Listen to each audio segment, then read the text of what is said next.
Dalam mendidik anak-anak, satu sifat yang penting itu adalah kelembutan dalam pendidikan. Assalamualaikum warahmatullahi wabarakatuh. InsyaAllah hari ini saya akan kongsikan tentang macam mana Rasulullah SAW melayani anak-anak di dalam kehidupan baginda SAW.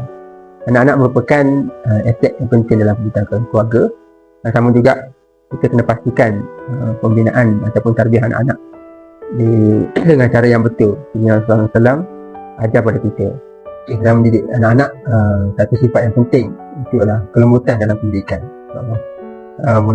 Bukan sifat ini telah disebut oleh Allah SWT dalam surah Al-Imran ayat 159 yang bermaksud, maka dengan rahmat daripada Allah engkau berlaku lemah lembut terhadap mereka.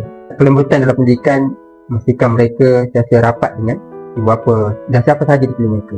InsyaAllah kita boleh sama-sama tunaikan ataupun melaksanakan tarbiyah anak-anak ni bila kita mestikan elemen kita bina anak-anak ini ada kelembutan. Contohnya dalam macam mana kita bercakap dengan dia, memanggil nama dia, dan menyentuh dia dalam peruntukan pribadi dia dan sebagainya. InsyaAllah di sekolah dan di mana-mana sahaja sifat ini sangat dituntut dan dibuat oleh Rasulullah SAW dalam kehidupan. Sama juga kita kena praktik dalam kehidupan kita.